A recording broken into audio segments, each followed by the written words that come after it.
കേരളത്തിലെ ഒരു മഞ്ഞപ്പത്രക്കാരന് രാജ്ഭവനിൽ എന്ത് കാര്യമെന്ന് ചോദിക്കേണ്ടി വരികയാണ്. അതിന് കാരണം ഈ കാണുന്ന ദൃശ്യമാണ്. സോഷ്യൽ മീഡിയയിൽ കഴിഞ്ഞ ദിവസം മൊത്തം ഓടുന്ന ഒരു ചിത്രമാണിത്. ഗവർണർ രാജേന്ദ്ര ആർലേക്കറോടൊപ്പം നിൽക്കുന്ന മറുനാടൻ മറുത. ഒപ്പം അദ്ദേഹം പങ്കുവച്ച ഒരു ഫേസ്ബുക്ക് കുറിപ്പുണ്ട്. കഴിഞ്ഞ ദിവസം അപ്രതീക്ഷിതമായി രാജ്ഭവനിൽ നിന്നൊരു കോൾ. ശ്രീജിത്ത് പണിക്കർ, പോങ്ങുമൂടൻ, KM ഷാജഹാൻ എന്നിവർക്കൊപ്പം ഗവർണറോടൊപ്പം ഉച്ചയൂൺ. വിനയാന്വിതനായ ഗവർണർ രാജേന്ദ്ര ആർലേക്കറുമായി 1.5 മണിക്കൂറോളം ചർച്ച. കേട്ടല്ലോ, 1.5 മണിക്കൂറോളം ചർച്ച. എന്ത് കാര്യത്തിൽ? ഒരു മഞ്ഞപ്പത്രക്കാരൻ, വാർത്ത കൊടുത്ത് പൈസ അടിച്ചെടുക്കുന്ന ആൾ, ED കേസ് നേരിടുന്ന ആൾ, വ്യാജ വാർത്ത കൊടുത്ത് നിരവധി പേരുടെ ജീവിതം നശിപ്പിച്ച വ്യക്തി, അങ്ങനെയുള്ള ഒരു മഞ്ഞപ്പത്രക്കാരനെ ഗവർണർ എന്തിനാണ് രാജ്ഭവനിലേക്ക് വിളിപ്പിച്ചത്? ഒപ്പം ശ്രീജിത്ത് പണിക്കർ. ആരാണ് ശ്രീജിത്ത് പണിക്കർ? സർക്കാരുമായി ബന്ധപ്പെട്ട ഏതെങ്കിലും വ്യക്തിയാണോ?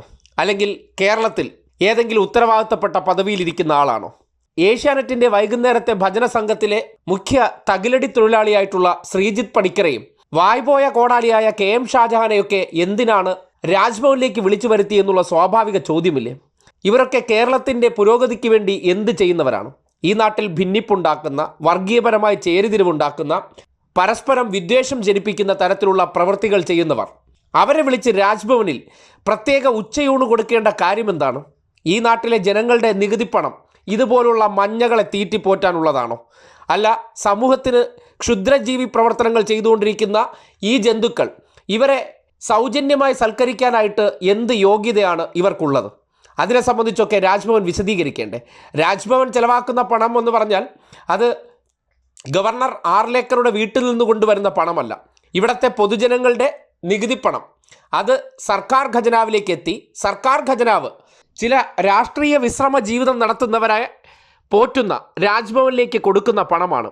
ആ പണമെടുത്ത് ഈ സമൂഹത്തിൽ സ്പർദ്ധയുണ്ടാക്കുന്ന, സമൂഹത്തിൽ ഭിന്നിപ്പുണ്ടാക്കുന്ന, പച്ചയായ വിഷം തുപ്പുന്നവരെ തീറ്റിപ്പോറ്റി എന്ന് പറയുന്നത് ഈ നാടിനെ സംബന്ധിക്കുന്നിടത്തോളം നികുതിപ്പണത്തെ ധൂർത്തടിക്കുന്നതിന് തുല്യമാണ്. സമൂഹത്തിന് ഗുണമുള്ള എന്തെങ്കിലും കാര്യം ചെയ്യുന്നവരെ വിളിച്ച് സഹായം ചെയ്യാൻ ഗവർണർക്ക് അധികാരമുണ്ട്. പക്ഷേ ഇതുപോലുള്ള മഞ്ഞകളെയും സമൂഹത്തിലെ വിഷജന്തുക്കളെയും വിളിച്ച് ഊട്ടാനും അത്താഴ വിരുന്ന് കൊടുക്കാനും വേണ്ട എന്ത് യോഗ്യതയാണ് ഗവർണർ ഇവരിൽ കണ്ടത് എന്നുള്ളതിനെ സംബന്ധിച്ച് ഈ നാട്ടിൽ വലിയ ചോദ്യങ്ങൾ വരുന്നുണ്ട്. അത്തരം ചോദ്യങ്ങൾ ശക്തമായി ഉന്നയിക്കേണ്ടതുമുണ്ട്. സംഘപരിവാറിന് സ്വീകാര്യമുള്ള ഏതുതരം മഞ്ഞകളെയോ ഏതുതരം വിഷജന്തുക്കളെയോ ഗവർണറിന്റെ രാജ്ഭവനിലേക്ക് വിളിച്ചു വരുത്താനായിട്ട് എന്ത് അധികാരമാണുള്ളത്? അപ്പോൾ രാജ്ഭവൻ കേന്ദ്രീകരിച്ച് ഈ വിഷജന്തുക്കളെയെല്ലാം കൂടെ കൂട്ടി സർക്കാരിനെതിരെ ഗൂഢാലോചന നടത്തുന്ന ഒരു താവളമായിട്ട് രാജ്ഭവൻ മാറിയിട്ടുണ്ടോ എന്നുള്ള സംശയം കൂടി ഇതിനോടൊപ്പം ഉയരുകയാണ്. 200ഓളം കേസിൽ പ്രതിയായിട്ടുള്ള മറുനാടൻ മറുത രാജ്യത്തിന്റെ വിവിധ കോടതികളിൽ ഇപ്പോഴും പല കേസുകളിലും വിചാരണ നേരിടുന്ന വ്യക്തി. അങ്ങനെയുള്ള വ്യക്തിക്കൊക്കെ രാജ്ഭവനകത്ത് എന്ത് കാര്യമെന്ന് ഈ നാട്ടിലെ സാധാരണക്കാരായിട്ടുള്ള മനുഷ്യർക്ക് സ്വാഭാവികമായിട്ട് ചോദ്യമുണ്ടാകുമെങ്കിൽ ഒപ്പം അവർക്ക് മറ്റൊരു സംശയം കൂടി ഉണ്ടാകാം. ഈ നാട്ടിൽ ഏത് ക്രിമിനൽ കേസ് പ്രതിക്കും കയറി ഇറങ്ങി നിരങ്ങാനുള്ള ഇടമാണോ രാജ്ഭവൻ എന്നുള്ള സംശയം വളരെ കൃത്യമായി ആരെങ്കിലും ഉന്നയിച്ചാൽ കുറ്റം പറയാൻ കഴിയില്ല. കഴിഞ്ഞ ദിവസം മുഖ്യമന്ത്രിയുടെ വിരുന്ന് സൽക്കാരത്തോട് ഗവർണർ നോ എന്ന് പറഞ്ഞു എന്ന വ്യാജ വാർത്ത ഇവരാണ് പുറത്തേക്ക് വിട്ടിട്ടുള്ളത് എന്ന സംശയവും ഉണ്ടാവുകയാണ്. ഗവർണറോടൊപ്പം പോയിരുന്ന് 1.5 മണിക്കൂർ ചർച്ച നടത്തിയത്രേ. ഏത് കാര്യത്തിൽ? എന്ത് കാര്യത്തിൽ? അതിനു വേണ്ട യോഗ്യത എന്താണ് ഷാജൻ മറുതയ്ക്കുള്ളതെന്ന് ചോദിച്ചാൽ ഈ നാട്ടിലെ വലിയൊരു വർഗീയവാദിയുമാണ്, വലിയൊരു ക്രിമിനൽ കേസിൽ പ്രതിയായിട്ടുള്ള വ്യക്തി.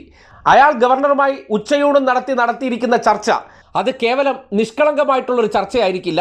വരും ദിവസങ്ങളിൽ കേരളത്തിൽ എന്തൊക്കെ ഗവർണറെ ഉപയോഗപ്പെടുത്തിക്കൊണ്ട് ബുദ്ധിമുട്ടുകൾ സൃഷ്ടിക്കാമെന്നതിനെ സംബന്ധിച്ചുള്ള സംഘപരിവാറിൻ്റെ ഗൂഢാലോചനയാണ് അല്ലെങ്കിൽ കൂടിയാലോചനയാണ് നടന്നതെന്ന് പറയേണ്ടി വരികയാണ്.